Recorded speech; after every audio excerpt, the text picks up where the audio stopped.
Graça e paz, igreja. Esta é a meditação do nosso culto familiar matutino, da Terceira Igreja Presbiteriana de Boa Vista. E o texto da nossa meditação nesta manhã é Jeremias capítulo 2, eu lerei do versículo 1 até o versículo 19. Assim está escrito: A mim me veio a palavra do Senhor dizendo: Vai e clama aos ouvidos de Jerusalém.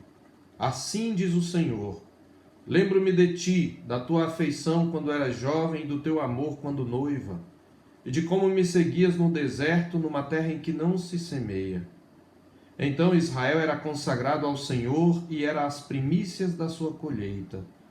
Todos os que o devoraram se faziam culpados. O mal vinha sobre eles, diz o Senhor. Ouvi a palavra do Senhor, ó casa de Jacó, e todas as famílias da casa de Israel. Assim diz o Senhor: Que injustiça acharam vossos pais em mim, para de mim se afastarem, indo após a nulidade dos ídolos e se tornando nulos eles mesmos? E sem perguntarem: Onde está o Senhor, que nos fez subir da terra do Egito, que nos guiou através do deserto por uma terra de ermos e de covas, por uma terra de sequidão e de sombra de morte, por uma terra em que ninguém transitava, e na qual não morava homem algum? Eu vos introduzi numa terra fértil, para que comesseis o seu fruto e o seu bem. Mas depois de teres entrado nela, vós a contaminastes, e da minha herança fizestes abominação. Os sacerdotes não disseram: Onde está o Senhor? E os que tratavam da lei não me conheceram. Os pastores prevaricaram contra mim. Os profetas profetizaram por Baal e andaram atrás de coisas de nenhum proveito. Portanto, ainda pleitearei convosco, diz o Senhor, e até com os filhos de vossos filhos pleitearei. Passai as terras do mar de Chipre e vede. Mandai mensageiros a Quedar e atentai bem, e vede se jamais sucedeu coisa semelhante. Houve alguma nação que trocasse os seus deuses, posto que não eram deuses? Todavia, o meu povo trocou a sua glória por aquilo que é de nenhum proveito. Espantai-vos disto, ó céus, e horrorizai-vos. Ficai estupefatos, diz o Senhor, porque dois males cometeu o meu povo. A mim me deixaram o manancial de águas vivas e cavaram cisternas rotas que não retêm as águas. Acaso é Israel escravo ou servo nascido em casa? Por que, pois, veio a ser presa? Os leões novos rugiram contra ele, levantaram a voz, da terra dele fizeram uma desolação. As suas cidades estão queimadas e não há quem nelas habite. Até os filhos de Mênfis e de Táfnis te pastaram alto da cabeça. Acaso tudo isto não te sucedeu por haveres deixado o Senhor teu Deus quando te guiava pelo caminho? Agora, pois, que lucro terás indo ao Egito, para beberes as águas do Nilo, ou indo à Assíria para beberes as águas do Eufrates?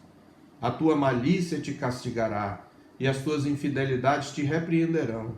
Sabe, pois, e vê que mal e quão amargo é o deixares o Senhor teu Deus, e não teres temor de mim, diz o Senhor dos exércitos. Este texto nos mostra, meus irmãos, não só este texto que eu li, mas o capítulo 2 até o capítulo 3 e mesmo o capítulo 4, ele faz parte de um trecho que é chamado de ciclo de prostituições. Ele apresenta a infidelidade de Israel e de Judá como uma manifestação de uma prostituição espiritual. E é por isso que o tema da nossa meditação é os caminhos da prostituição espiritual. O tempo de Jeremias é um tempo em que Judá chegou ao auge da crise nacional. Era um momento de grande decadência espiritual. A paganização do culto, a corrupção moral, política e social, uma ganância crescente dos ricos e uma opressão, um clima de injustiça e de miséria, era o que estava presente naqueles momentos, naquele tempo de Jeremias. Havia também uma perversão da religião. Falsos profetas profetizavam em favor dos governantes corruptos da sua nação e pregavam uma paz superficial a um povo que estava provocando o Senhor a ira. Quando nós olhamos o capítulo 5, por exemplo, se você quiser abrir lá, você verá que no capítulo 5, aí mesmo de Jeremias, assim diz a palavra do Senhor. Lá no capítulo 5, versículo 30, está escrito, verso 30 e verso 31. Coisa espantosa e horrenda se anda fazendo na terra. Os profetas profetizam falsamente. Os sacerdotes dominam de mãos dadas com eles. E é o que deseja o meu povo. Porém, que fareis quando estas coisas chegarem ao fim? Veja, os profetas profetizam falsamente. Os sacerdotes se aliam a ele nesta corrupção, nesta perversão da religião. E eles nada mais fazem do que pregar aquilo que deseja o meu povo. E eles pregavam uma paz superficial a um povo que estava provocando o Senhor a ira. Por isso, capítulo 6, verso 14, diz o seguinte: curam superficialmente a ferida do meu povo, dizendo paz, paz, quando não há paz. Isto é dito no capítulo 6, versículo 14 e no capítulo 8, verso 11.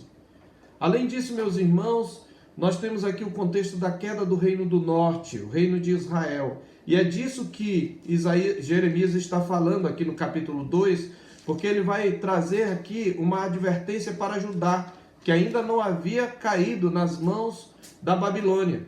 Mas o reino do norte já havia caído, e é sobre isso que nós acabamos de ler. Mas o reino do sul, que era Judá, estava sofrendo ameaça de invasão em pontos isolados da nação e ainda a invasão futura da Babilônia. Aquele era um dos piores momentos da nação de Israel e um dos piores momentos também na nação de Judá. E Jeremias, então, ainda adolescente, recebe do Senhor o chamado para o ministério que ele deveria exercer sob cerrada oposição, tanto de sua família, como de uma coalizão de sacerdotes e falsos profetas que apoiavam os governantes corruptos e o povo idólatra. Mas Jeremias não se intimidou.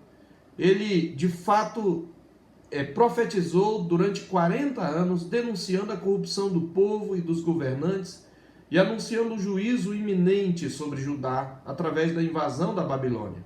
O ministério de Jeremias cobriu cerca de 5 reis ao longo desses 40 anos. E ao longo desses 40 anos, Jeremias trovejou contra os desmandos dos reis e do clero de Jerusalém, pré-anunciando a invasão babilônica. Em vários momentos ele mostra que Deus iria invadir o reino de Judá, iria invadir Jerusalém, iria destruir Jerusalém e o templo e levar o seu povo para o cativeiro, como havia feito com Israel, como ele ressalta no capítulo 2. E este capítulo que lemos é a primeira sessão, a primeira grande sessão do livro, que vai do capítulo 2 até o capítulo 25. E trata-se de uma coletânea poética de oráculos acusando Judá e Israel, mas especialmente Judá de prostituição espiritual, especialmente os capítulos 2 e 3. Por isso é chamado pelos estudiosos de ciclo de prostituição, onde Israel é descrita na figura de uma prostituta e que foi castigada, mas cujo castigo não levou Judá, o reino do sul, ao arrependimento. Mas Judá também estava se prostituindo. Então o que Deus está fazendo é utilizar o exemplo de Israel para advertir Judá, que também estava cometendo prostituição espiritual. A figura aqui que é evocada é a de uma corte de justiça, especialmente os versículos 1 a 13. Por isso ele chama os céus e a terra para testemunhar. E a acusação é esta: Israel e Judá se prostituíram, indo após outros deuses. Lembremos-nos que aqui o que nós temos é a figura do amor conjugal, que representa a relação entre Javé e Israel. Israel é a noiva que Javé conquistou e que libertou, e que vestiu, e que colocou numa posição de exaltação, mas que esqueceu-se do seu Deus. Então, eu vou dividir esta exposição em 3 partes. Primeiro, nós vemos aqui a benevolência do Senhor para com a sua noiva escolhida. Depois, nós vemos a traição desta noiva. E em terceiro, nós vemos o castigo de Deus sobre Israel por causa da sua prostituição espiritual. Então, primeiramente, como Jeremias mostra a benevolência do Senhor para com sua noiva escolhida, trazendo aqui a figura do amor conjugal. Dos versos 1 a 8, ele vai mostrar que o Senhor libertou primeiramente o seu povo do Egito. Ele diz isso no verso 6. E sem perguntarem onde está o Senhor que nos fez subir da terra do Egito. E ele não só fez isto, ele quebrou o jugo e ele rompeu as algemas, as ataduras de Israel. No verso 20 ele diz isso: ainda que há muito eu quebrava o teu jugo e rompia as tuas ataduras. Ele também, além de libertar Israel do Egito, ele separou Israel como sua noiva, como primícias da sua colheita. Observe aí o verso 2. A figura de um homem que toma uma virgem, uma noiva. Ele diz assim: vai e clama aos ouvidos de Jerusalém. Assim diz o Senhor: lembro-me de ti, da tua afeição quando eras jovem, e do teu amor quando noiva, e de como me seguias no deserto, numa terra em que se não semeia. Então Israel era consagrado ao Senhor, e eram as primícias da sua colheita. Todos os que o devoraram se faziam culpados. O mal vinha sobre eles, diz o Senhor. Então Deus separou Israel para ser sua noiva, e entrou com Israel em aliança com Israel. Deus também diz aqui que ele guiou e protegeu o seu povo através de uma terra intransitável, intransponível. No próprio verso 2 ele diz que quando tu me seguias no deserto, na parte B, e no verso 3, ou melhor, no verso 6 ele diz: onde está o Senhor que nos fez subir da terra do Egito, que nos guiou através do deserto por uma terra de ermos e de covas, quer dizer, de buracos onde as pessoas caem, por uma terra de sequidão e de sombra de morte, onde não tem vida praticamente, por uma terra em que ninguém transitava e na qual não morava homem algum. Ele diz: eu fiz vocês atravessarem esta terra inóspita, e pela graça de vocês habitaram nessa terra temporariamente. Onde ninguém morava, vocês moraram porque eu estava com vocês. Assim, esse noivo conquistou a noiva que o seguia, e esse noivo a introduziu na herança que ele prometera, como ele diz o verso 7 aqui, numa terra que mana leite e mel, né? Uma terra para que comesses o seu fruto e o seu bem. Veja, ele está dizendo para que eles desfrutassem o melhor. Ele deu abundância para esta noiva, abundância de colheita, abundância de víveres, abundância de alimento, de vida, de água. Mas o que aconteceu? Então, em segundo lugar, nós vemos essa noiva esqueceu-se de tudo o que o noivo fez e o traiu com muitos amantes. Então, nós temos em segundo lugar a traição de Israel, uma noiva ingrata e infiel. E aqui nós temos do verso 9, a partir do verso 7b, mas especialmente do verso 9 até praticamente ao final do capítulo, nós temos aí um oráculo de julgamento, onde a traição de Israel é descrita. Lembrando que ele está falando para Judá, mas ele está se referindo ao reino do norte. Então, como é que essa traição é descrita? Primeiro, Israel fez alianças escusas com as nações pagãs, que Deus havia proibido lá em Deuteronômio. De modo que Israel deixou a fonte de águas vivas e cavou cisternas rachadas. Deus era o seu rei, Javé era o seu rei. Mas Israel achou que para se proteger das nações inimigas, precisava fazer alianças com as nações ao redor, das quais Deus tinha dito que não deveria fazer essas alianças. E aqui o Senhor está se referindo à aliança que Israel fez com o Egito e com a Assíria, não é? E nós lemos aqui, observe no verso 9, ele diz assim: portanto ainda pleitearei, aliás, verso 7b diz assim: mas depois de teres entrado nela, na terra, vós a contaminastes e da minha herança fizestes abominação. E no verso 9, portanto ainda pleitearei convosco, diz o Senhor, e até com os filhos de vossos filhos pleitearei. E aí ele convoca-os a testemunhar: passai as terras do mar de Chipre e vede.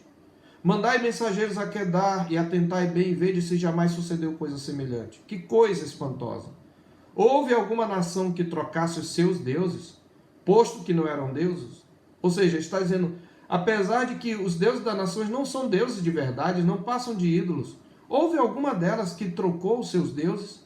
Todavia o meu povo trocou a sua glória por aquilo que é de nenhum proveito. E aí ele convoca os céus e a terra, ele diz para os céus: espantai-vos disto, ó céus, e horrorizai-vos, ficai estupefatos, diz o Senhor, porque 2 males cometeu o meu povo. Primeiro, a mim me deixaram o manancial, a fonte de águas vivas, e cavaram cisternas. Aqui é um contraste. A fonte é aquele lugar onde mina a água, onde a água não seca, porque é um minador, é de onde ela jorra, é a nascente do rio. Mas a cisterna, ela é só um receptáculo. Mas além de serem cisternas, eram cisternas rachadas que não retinham as águas. Ele está falando da aliança de Israel com a Assíria e o Egito, que Deus havia proibido, e que acabaram sendo, inclusive, aqueles que iriam devastar Israel. Uma coisa importante de nós entendermos é que quando os povos entravam em aliança, eles adotavam mutuamente os seus deuses. Eles faziam alianças e eles adotavam, inclusive nessa aliança, eles faziam ritos de ambas as nações. O que isto quer dizer? Israel tinha que cair num sincretismo. Israel tinha que adorar os deuses das nações com quem ele se aliou. Ora, para as nações pagãs que eram politeístas, isto não era um problema. Mas para Israel, isto era quebra da aliança, porque a fé que Israel tinha, que Israel professava, era uma fé monoteísta. Ouve, Israel, o Senhor, nosso Deus, é o único Senhor, dizia a palavra de Deus em Deuteronômio 6. Então Israel acabou se prostituindo, isto é, adorando deuses que não eram deuses e traindo a aliança que o Senhor havia feito. Por isso que ele está dizendo: 2 males cometeu o meu povo. Israel quebrou, portanto, a aliança e multiplicou seus deuses. E a partir daqui, o Senhor Deus, especialmente a partir do verso 20, o Senhor Deus vai mostrar a apostasia de Israel, a quebra da aliança como um tipo de prostituição. E vai usar palavras muito fortes. Ele mostra que Israel multiplicou seus deuses como uma adúltera insaciável. Observe aí, no versículo 20 do capítulo 2. Ainda que há muito quebrava eu o teu jugo e rompia as tuas ataduras, dizias tu: não quero servir-te. Pois em todo outeiro, isto é, barranco, em todo outeiro alto, e debaixo de toda árvore frondosa, te deitavas e te prostituías. É isto que ele está dizendo. Veja o que ele ainda diz, no verso 23. Como podes dizer: não estou maculada, não andei após os Baalins? Vê o teu rastro no vale. Reconhece o que fizeste, dromedária nova de ligeiros pés, que andas zigue-zagueando pelo caminho, jumenta selvagem acostumada ao deserto e que no ardor do cio sorve o vento. Quem a impediria de satisfazer o seu desejo? Os que a procuram não têm de fatigar-se, ou seja, os seus amantes não se cansam, não precisam se cansar para procurá-la. Guarda-te de que os teus pés andem desnudos e a tua garganta tenha sede, mas tu dizes: não, é inútil, porque amo os estranhos e irei após eles. Então, como a prostituta à espera dos amantes, de clientes no caminho, Israel multiplicava altares idólatras. É o que ele está exatamente dizendo isso. Embaixo de todo outeiro e de toda árvore frondosa, tu te prostituías. Mas se você observar o versículo, no versículo 32, ele diz: acaso se esquece a virgem dos seus adornos, ou a noiva dos seus cintos? Todavia o meu povo se esqueceu de mim por dias sem conta. Como dispões bem os teus caminhos para buscares o amor? Pois até as mulheres perdidas os ensinaste. Nas orlas dos teus vestidos se achou também o sangue de pobres e inocentes, não surpreendidos no ato de roubar. Apesar de todas essas coisas, ainda diz: estou inocente. Certamente a sua ira se desviou de mim. Eis que entrarei em juízo contigo, porque dizes: não pequei. Que mudar leviana esse dos teus caminhos? Também do Egito serás envergonhada. Veja, no capítulo 3, verso 1, ele diz: se um homem repudiar sua mulher e ela o deixar e tomar outro marido, porventura aquele tornará a ela? Não se poluiria com isso de toda aquela terra? Ora, tu te prostituíste com muitos amantes, mas ainda assim Torna para mim, diz o Senhor. Levanta os olhos aos altos desnudos e vê onde não te prostituíste. Nos caminhos te assentavas à espera deles, como o arábio no deserto. Assim poluíste a terra com as tuas devassidões e com a tua malícia. Veja, Israel quebrou a aliança como uma mulher quebra a aliança com o seu marido. Então, como a prostituta à espera de clientes no caminho, Israel multiplicava altares idólatras e tornou-se inclusive mestra de prostitutas, porque no verso 33 diz: pois até as mulheres perdidas os ensinastes. E depois ainda disse ao seu benfeitor: não quero servir-te, aquele que a salvou. E mais do que isso, a mulher adúltera de Javé, por causa dessa prostituição espiritual, dessa idolatria, dessas alianças escusas com os pagãos, nas quais Israel comprometeu a sua fé, ela poluiu novamente a terra que havia sido expurgada de seus antigos moradores por causa dos mesmos pecados. É isso que Deus está dizendo. Essa terra foi expurgada. No capítulo 2, verso 7, diz: depois de teres entrado nela, vós a contaminastes e da minha herança fizestes abominação. Que pecado terrível esse de Israel. Prostituição espiritual. E até os pastores, diz o verso 8 do capítulo 2, até os pastores, que eram os profetas, os sacerdotes e os reis, mas especialmente ele fala aqui dos sacerdotes, eles abandonaram o Senhor, eles negligenciaram o seu dever de ensinar ao povo a lei. Os sacerdotes não disseram onde está o Senhor, e os que tratavam da lei não me conheceram. Os pastores prevaricaram contra mim, os profetas profetizaram por Baal e andaram atrás de coisas de nenhum proveito. E quando confrontada pelo Senhor, Israel não se arrependeu, mas antes negou o seu pecado. É isso que nós lemos no verso 23, por exemplo. Como podes dizer, não estou maculada, não andei após os Baalins? Vê o teu rastro no vale, reconhece o que fizeste.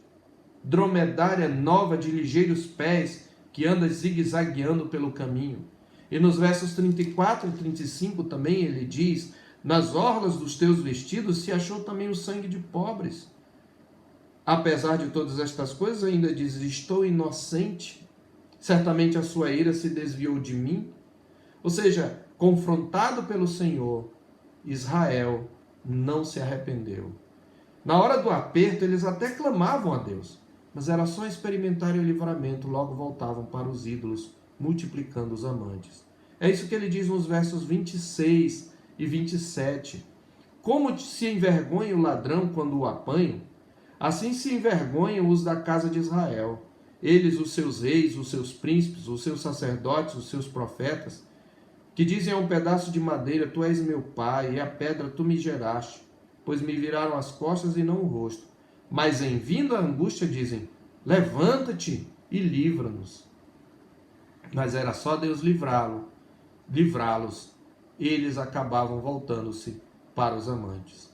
As práticas de Israel, meus irmãos, denunciavam sua verdadeira vontade, que é: não quero servir-te. Meus irmãos, com isto, então, o Senhor sentenciou Israel ao cativeiro. No caso, Israel foi para o cativeiro assírio. Então, em terceiro lugar, nós temos a sentença do Senhor contra a prostituição espiritual de Israel. Capítulo 2 mesmo, nos versos 14 a 18, Jeremias fala para Judá, lembremos-nos que ele está advertindo Judá, usando o exemplo de Israel, de que Israel foi entregue ao Egito e à Assíria. Eles foram envergonhados pelas nações com quem eles mesmos haviam feito aliança. Por isso ele diz que o Egito e a Assíria, observe o verso 16, até os filhos de Mênfis e de Táfnis, cidades do Egito, te pastaram o alto da cabeça. No verso 18, agora, pois que lucro terás, indo ao Egito para beberes as águas do Nilo, ou indo à Assíria para beberes as águas de Eufrates, a tua malícia te castigará. Então, não apenas a sentença do Senhor, mas a própria malícia, porque o pecado, por sua natureza, já traz em si embutidas as consequências, as desordens, A própria malícia do povo de Deus haveria de trazer castigo, e as suas infidelidades os repreenderiam, fazendo-lhes provar do fruto amargo de deixar o Senhor. Então Judá viu o exemplo de Israel, esse é o problema. E aqui nós temos que olhar aqui o que está no capítulo 3, versículos 8 a 11. Depois de mostrar o que a sua irmã Israel fez, a pérfida Israel, Judá não, o Senhor mostrar isso para Judá, Judá não se arrependeu. Veja que ele diz o seguinte, no versículo 8: quando por causa de tudo isto, por ter cometido adultério, eu despedi a pérfida Israel e lhe dei carta de divórcio, está se referindo ao cativeiro do reino do norte, vi que a falsa Judá, sua irmã, não temeu, mas ela mesma se foi e se deu à prostituição. Sucedeu que pelo ruidoso da sua prostituição poluiu ela a terra, porque adulterou, adorando pedras e árvores. Apesar de tudo isso, não voltou de todo o coração para mim, a sua falsa irmã Judá, mas fingidamente, diz o Senhor. Então Judá viu o exemplo, mas não se arrependeu. Pelo contrário, fez até pior. O verso 11 diz: disse-me o Senhor, já a pérfida Israel se mostrou mais justa do que a falsa Judá. Por quê? Porque Israel, desde o início, foi infiel, adorava os ídolos, mas Judá viveu um tipo de sincretismo. Dizia adorar ao Senhor, mas fazia uma mistura entre a adoração ao Senhor e os ídolos. Chegou a colocar ídolos no templo e chamar Baal de Senhor e Astarte de esposa do Senhor. Então, Judá era muito mais falsa, ele está dizendo, do que Israel. Por isso a nação também seria invadida pela Babilônia. Isso está no capítulo 4, versos 5 a 31. Então esta é a sentença do Senhor. Cativeiro assírio para Israel, já passado, já acontecido, e sendo isto um sinal do cativeiro assírio, ou cativeiro babilônico para Judá, que ainda aguardava no futuro. O que é que nós aprendemos aqui, meus irmãos? Eu quero concluir e trazer algumas aplicações. Tudo isso nos mostra alguns princípios sobre os caminhos da prostituição espiritual. E eu quero trazer aqui em forma de princípios. O primeiro princípio que aprendemos aqui, a prostituição espiritual, e aqui esse princípio ele é do ensino geral das Escrituras, mais particularmente de Tiago, capítulo 1, de 13 a 15. A prostituição espiritual, meus irmãos, tem a raiz na cobiça. Quando nós lemos Tiago 1, de 13 a 15, está escrito que ninguém ao ser tentado diga sou tentado por Deus. Porque Deus não pode ser tentado pelo mal e ele mesmo a ninguém tenta. Pelo contrário, cada um é tentado pela sua própria cobiça, quando esta o atrai e seduz. Essa palavra, essa ideia de atrair e seduzir, ela é extraída de duas figuras. Primeiro, a figura de jogar uma isca, né? Como a gente vai pescar, mas também é a figura de uma prostituta que seduz um homem. Então, o que ele está colocando aqui é que a cobiça ela é uma espécie de prostituta que habita dentro de nós e que nos seduz ao pecado. A prostituição espiritual, portanto, ela tem a sua raiz na cobiça. Em segundo lugar, a prostituição espiritual, agora voltando para o texto de Jeremias, nem sempre é explícita, mas muitas vezes ela é dissimulada. No capítulo 3 mesmo de Jeremias, versículos 6 a 13, particularmente, alguns versículos, o verso 8, ele chama Judá de falsa Judá. Ele diz que ela não voltou para o Senhor de maneira sincera. No verso 10 diz, apesar de tudo isso, não voltou de todo o coração para mim, a sua falsa irmã Judá, mas fingidamente. Então por isso que ele diz que o pecado de Judá estava se tornando pior do que Israel. Porque sua traição não era explícita. Eles diziam, vamos adorar ao Senhor. Como aconteceu, lembra em Êxodo 32, se você olhar quando eles fizeram lá o bezerro de ouro, enquanto Moisés estava no monte, eles apregoaram dizendo, amanhã será festa ao Senhor. Foi o que Arão falou. Mas eles iam adorar a deuses e diziam, são esses os teus deuses que adoraste, que te tiraram da terra do Egito. Lembre-se que quando Jeroboão fundou o reino do norte, ele colocou o bezerro lá também, né? Um novilho lá em Samaria um templo para que o povo se prostituísse. Lá está escrito que o povo se prostituiu após os ídolos, né? Após aqueles bezerros. Então a prostituição espiritual nem sempre é explícita. Os profetas de Israel, eles profetizaram em nome de Baal, mas os de Judá profetizavam falsamente em nome do Senhor. Por isso era uma prostituição dissimulada. Em terceiro lugar, nós também aprendemos que a prostituição espiritual, ela nos conduz à ingratidão e ao esquecimento. Um dos sinais da prostituição espiritual na vida do povo de Deus é quando ele é ingrato e quando ele se esquece do que o Senhor fez. É isso que ele falou no capítulo 2, verso 20. Ainda que há muito quebrava eu o teu jugo e rompia as tuas ataduras, dizias tu, não quero servir-te. Ingratidão, esquecimento do que o Senhor havia feito. Em quarto lugar, a prostituição espiritual também cresce na medida em que nos entregamos ao amor do mundo. A palavra de Deus nos adverte disso. O povo de Israel começou a gostar e se encantar com as nações pagãs ao seu redor e imitá-las. Eu lembro aqui que Judá também fez isso no tempo de Acás, lá no livro de 2 Reis.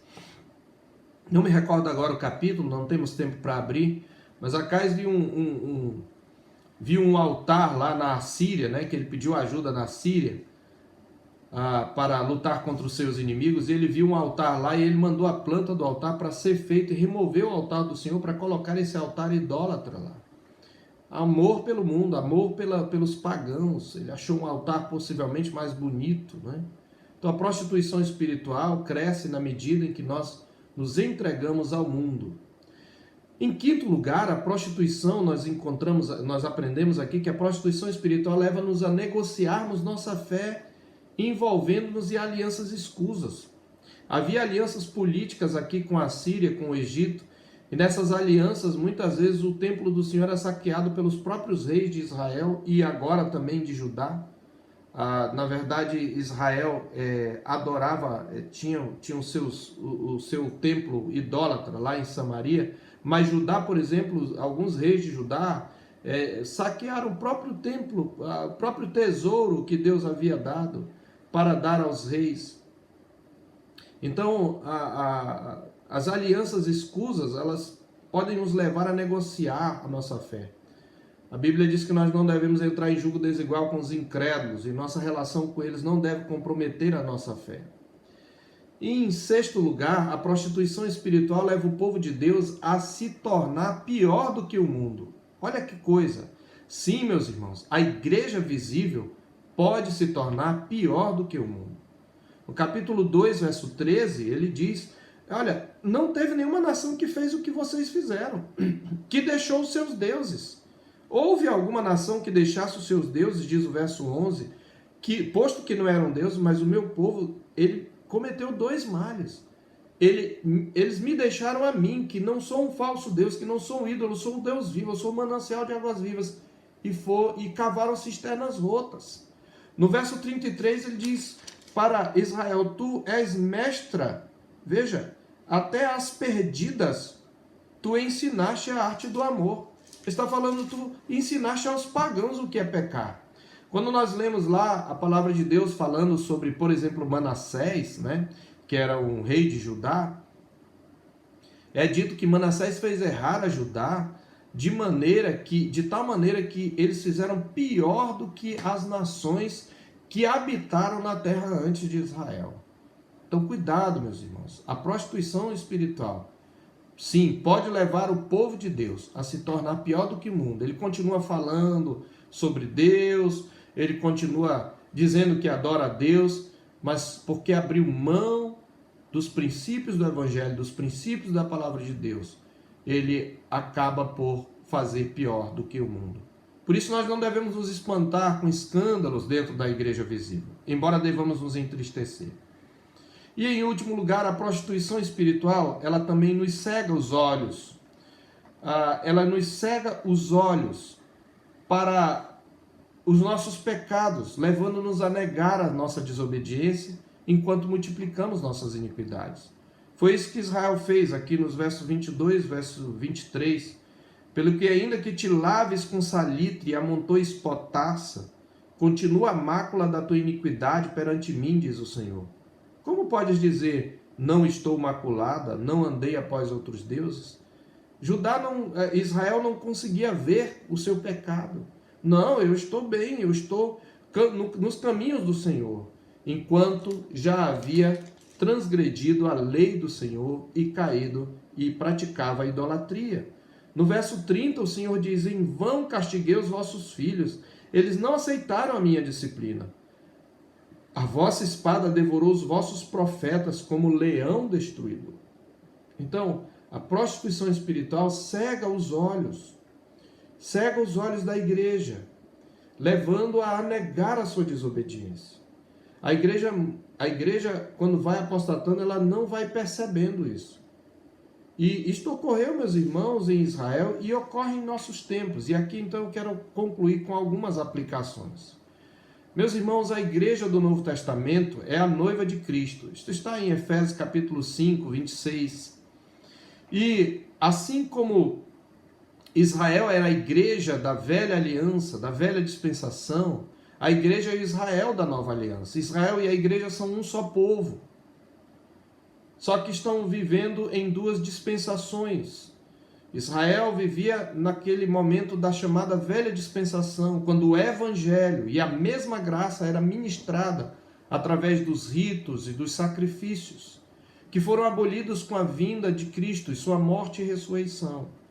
Mas a igreja é a continuação, é o Israel de Deus, que é composto tanto de judeus como de gentios.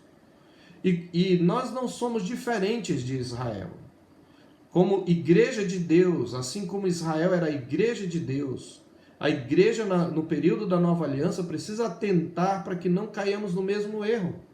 Se você abrir em 1 Coríntios capítulo 10, desde o verso 1, mas especialmente o verso 11, Paulo conta a história de Israel e diz, estas coisas lhe sobrevieram, falando da peregrinação de Israel no deserto, fala, estas coisas lhe sobrevieram como exemplo para a advertência nossa, de nós sobre quem os fins dos séculos têm chegado. Lá em Hebreus capítulo 3, versos 7 e 8, o autor de Hebreus diz, hoje se ouvirdes a sua voz, não endureçais o vosso coração, como os vossos pais que me provocaram a ira. E nos versos 12 e 13, depois de narrar sobre a desobediência de Israel, o mesmo autor de Hebreus, no capítulo 3, diz, tende cuidado, irmãos, jamais aconteça haver em qualquer de vós perverso coração de incredulidade que vos afaste do Deus vivo.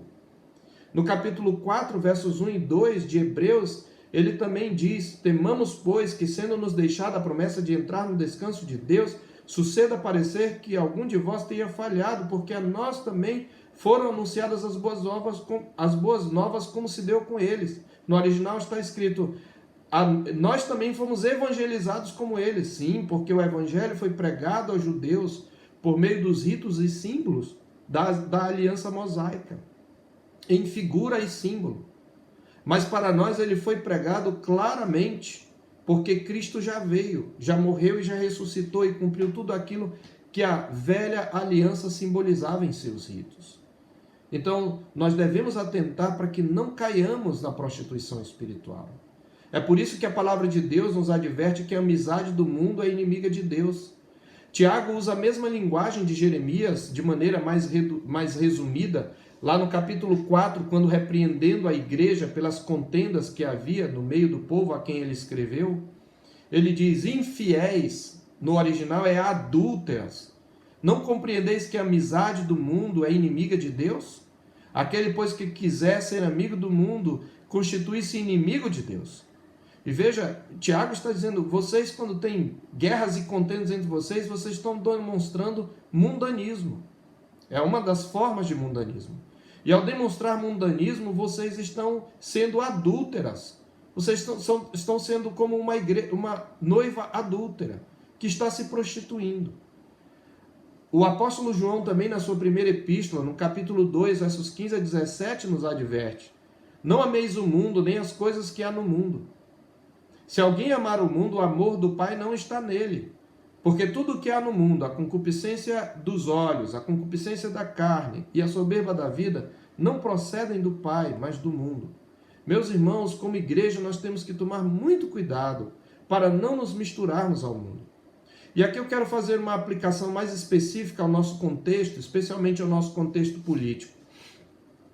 A nossa fé tem implicações políticas e norteia nossa postura pública frente às ideologias que se opõem aos valores do reino.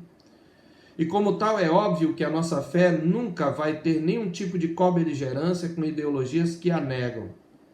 Sim, nós temos que nos levantar contra todo e qualquer movimento e ideologia que seja contrário à vida, que seja contrário aos valores morais do reino de Deus, que negue os princípios da lei de Deus. Nós devemos nos colocar contra essas ideologias.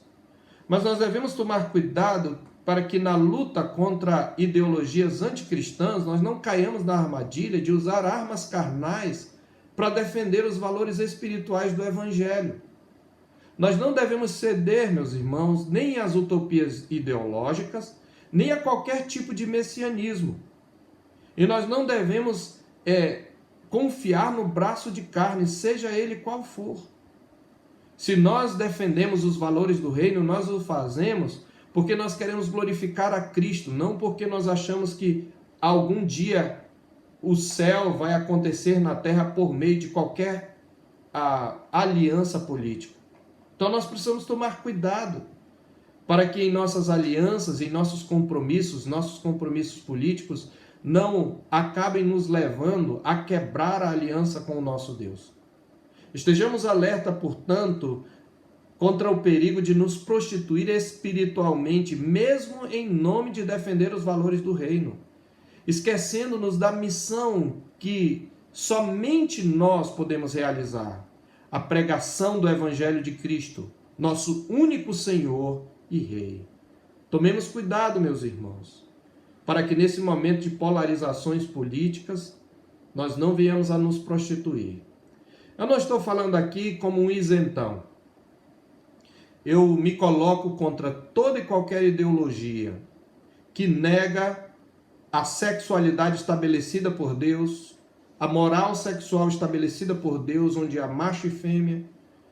Por causa da palavra de Deus, eu me coloco contra toda ideologia que é contra a vida, que mata crianças no ventre. E, obviamente, eu me alinho com aqueles que defendem a vida.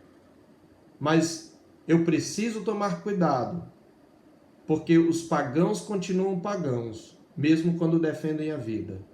E eu preciso tomar cuidado para não confundir cobeligerância com aliança, julgo desigual, que me leve a transigir com o pecado e a utilizar armas carnais.